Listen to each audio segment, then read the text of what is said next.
of the City Council Finance Committee to order. We'll start with item 1, which is an RDA loan.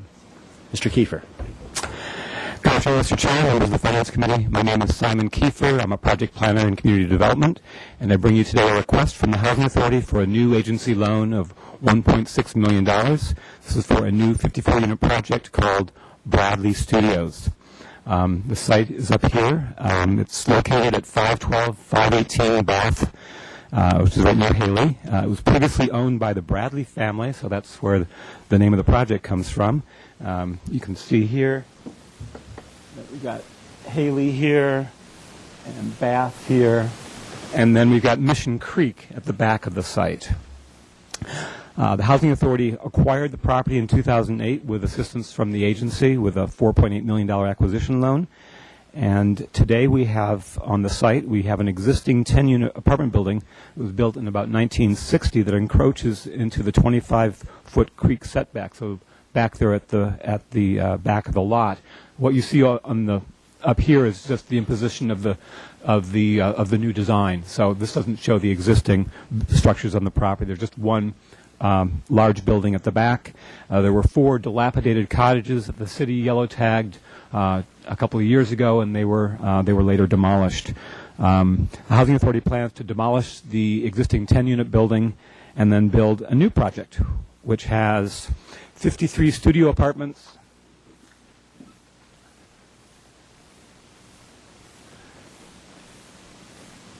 and 1 2-bedroom manager's unit. The target population for the project would be downtown workers and homeless people. The 7 structures that compose the project are configured around a central court, and then everything opens up to the open space at the rear of the site. Back there we have Mission Creek.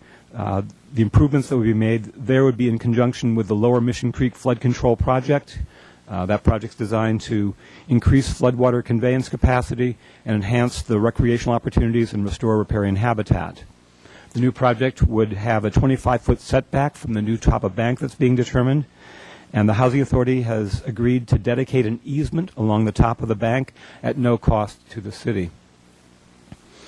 The Housing Authority will also contribute $200,000 towards creek improvements when that project gets underway. That's likely to be a new containment wall, and then they'll be removing non-native vegetation and replanting in that setback area.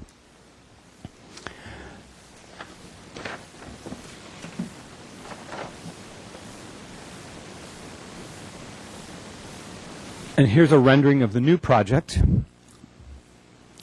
As you can see, it's built in will be built in the Craftsman style, and that the 2-story elements are out front, and that's consistent with much of the architecture in the neighborhood. So how are we going to get this done? It's a $10 million project, excluding the cost of land. The Housing Authority is expecting to get about 80% of that covered by tax credits. So they've set up a limited partnership to apply for the tax credits, and that's Bradley Studios LP. The Housing Authority will continue to own the land and lease then the property to Bradley Studios LP.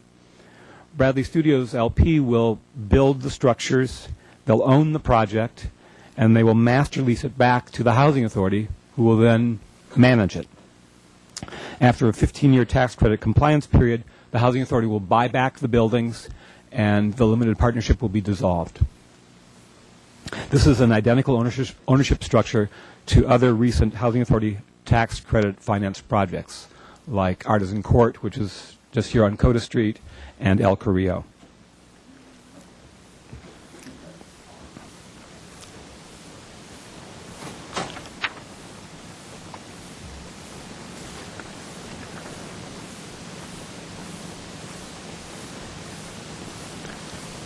Should I wait? Would you like me to wait?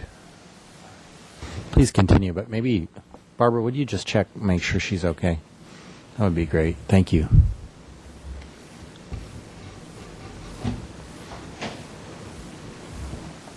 Okay. This is the financing plan for the project. There will be the new agency loan at $1.6 million, tax credit equity at close to $8.7 million. The Housing Authority will be deferring their developer fee And the deferred interest on the agency loans would be $56,000, totaling over $10 million for construction of the new project, again, excluding the cost of land. There's a footnote on the $1.6 million agency loan. We expect that the loan would actually be slightly less, and that's because of a provision in the existing 2008 agency acquisition loan, and that is where the 10-unit project has been operated by the Housing Authority for a couple of years. It runs at a slight profit, and so they're required to put that profit then into the pre-development costs for the new project. And since we don't know exactly when that building's going to come down and how many months we've got of income and all that, it's still unclear. But right now, it's generated about $77,000 worth of profit that will then be used for the pre-development. So our loan would be reduced by that amount when we actually close. The terms for this loan would be typical for agency loans. It's a 60-year note at 3% interest with payments deferred until there's a positive cash flow. We would also be revising the existing $4.8 million agency acquisition loan. That loan right now has terms that are different because it's during a pre-development phase. It's what we do for acquisition loans, and so since we don't know exactly what's happening, we set different terms on it. Once we have approval for a project, then we would convert this existing $4.8 million loan to be similar to our typical loan with the 60-year term, 3% interest, and payments deferred until there's a positive cash flow.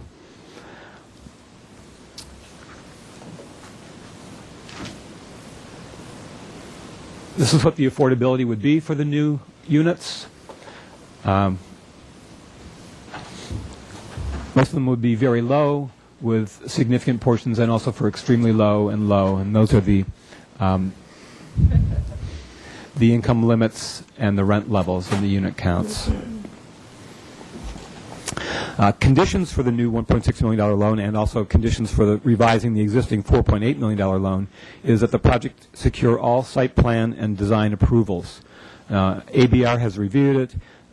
They're scheduled to go before the staff hearing officer tomorrow, and then they're going to go back to ABR on June 28th.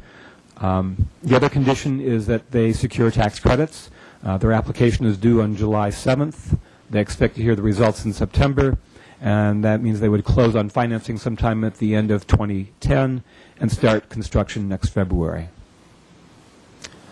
So that concludes my presentation. Please, if you have any questions, ask me, and if I can't answer them, we've got a whole lot of people from the Housing Authority here who can. Thank you. Questions from the committee? Sure. Mr. Francisco. At the risk of exposing my ignorance, could you just explain how the tax credit financing works? Okay, what happens... You're in for it now, Mr. Francisco. I'm trying to keep it brief. You may be catatonic after this. It doesn't have to be the complete story, but Yeah. just the basics. Who gets the credits? How? The Reader's Where did Digest they come version from? is that we have investors out there that will be investing in this low-income housing project. In return for that investment, then, their tax liability gets reduced. And so they're just out there for And anybody. is it dollar for dollar, or? Oh, that's a good question. I think it really, the price of the tax credits has changed considerably with the changes in the economy, and I'm not sure what they're running at right now, but it's like 70 cents on the dollar? We're right about 74 cents. Okay. Because the banks used to be the big investors, they don't have tax liability right now, so they're not really that interested in tax credits. So we're looking at new markets. Okay. It used to be about 96 cents when we built El Correo for every dollar of tax credits we got. But the investor also gets the depreciation on the building. You gotta go up to a mic, Rob, because the people at home can't hear you. Okay.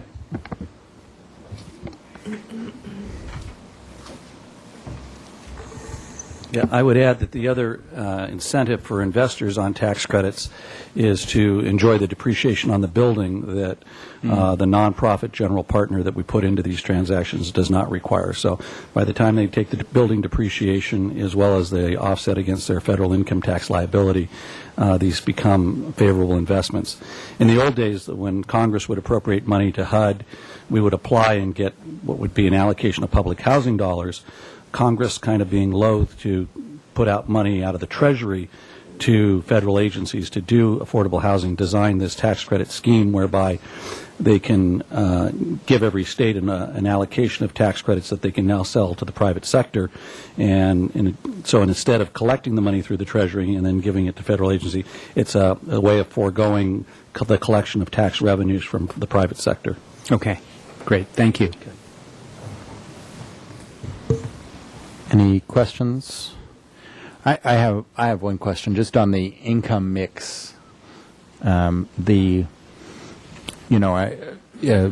logic on the income mix, or is it just the site constraint is too much to include some 80% and 100% units of AMI? Yeah. The tax credit program is really targeted to households at 60% of area median income and below. So the program, if you were to do this under the public housing program that I described, it would be 30% of income. In the tax credit program, you set your various income targeting and you do the rent levels off of that. For the homeless folks that may reside here, we may have to provide Section 8 subsidies in addition to this because they could not afford these rents per se.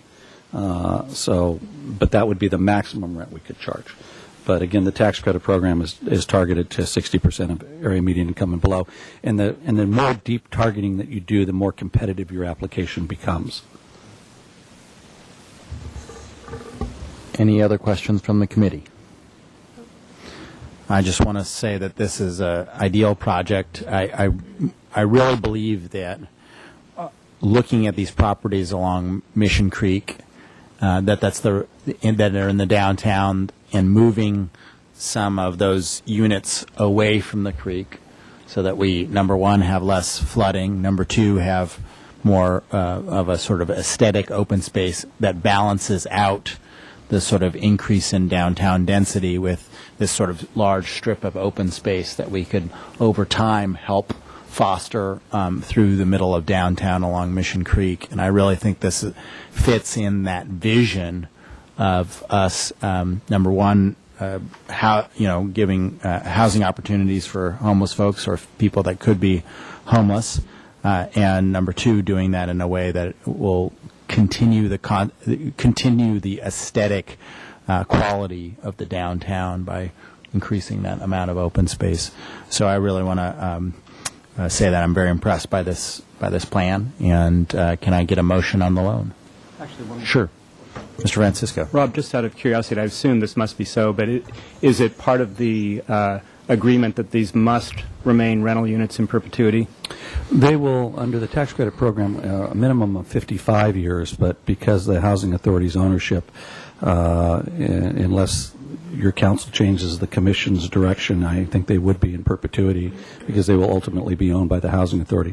At the end of the 15-year compliance period, we have an option to purchase the property for $1 over debt that remains on the property, and I cannot see a future housing authority commission refusing to take that deal and put it into its inventory. Okay, great, thanks. Can I get a motion on the loan? I move the recommendation. Is there a second? I second. All those in favor, please say aye. Aye. Aye. It's unanimous. Item 2. The second item is another Housing Authority item, and this is a request for a $200,000 grant of Federal Home Investment Partnership Program funds, or home funds. And this will be used to establish a rental assistance program for homeless persons. Santa Barbara has an extremely expensive housing market. Recent survey shows that median rents for studios is $1,095, and one bedrooms is $1,250 a month. These high rents exacerbate our efforts to house homeless people. It's estimated that every year there are like 6,300 people who experience homelessness in Santa Barbara County.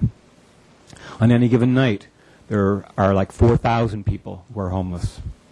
What we're looking to do here is provide immediate rental housing assistance until arrangements can be made for more permanent housing, such as like the Section 8 program, which is a great program, but the waiting list is 2 years at the very least, and this is too long to wait if you're homeless.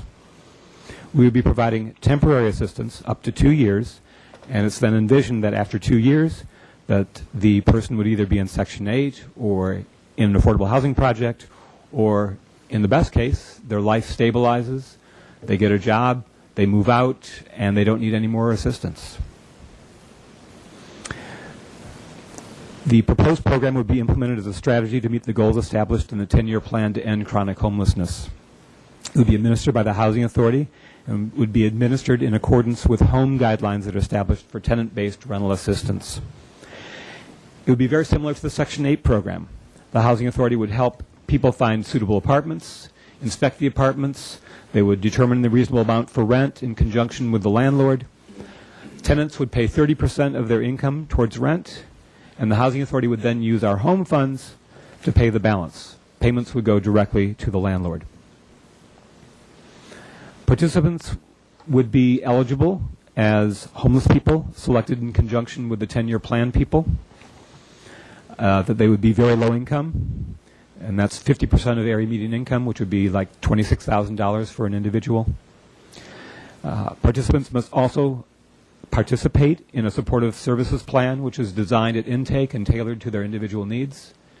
And they would also have to maintain a Section 8 application.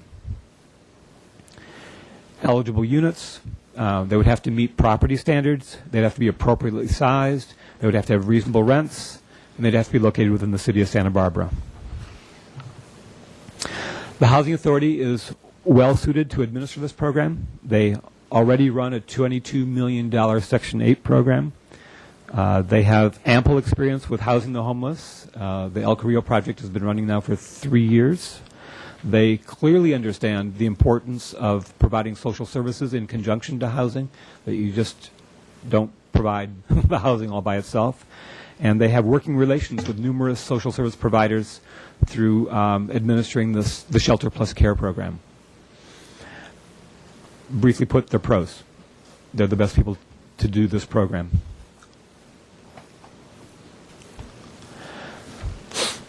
As far as home funds, we receive $800,000 to $900,000 annually from the federal government. This year we were notified that we have $864,000 coming for fiscal year 2011. Once we receive the funding agreement from HUD, we will then have the funds available to run this program, and we expect that to be in August. Short but sweet. Any questions? Any questions from the committee? I have a question. Mr. Francisco. Thank you. So what are the rest of the home funds used for? If we put this $200,000 into this use, what happens to the other $664,000? We will likely be developing new affordable housing with those home funds. Home funds, by law, have to be used on affordable housing. And so it's either through production or through rental assistance, like what we're proposing here. But they have to be clearly tied to a unit at the end of the day. Every dollar has to go to one particular unit somewhere. Okay, thank you. Can I get a motion from the committee? Oh, sure, why not? I'll move we approve the $200,000 grant. Is there a second? All those in favor, please say aye. Aye. Aye. Opposed? Seeing none, it's unanimous. That concludes our meeting. Thank you.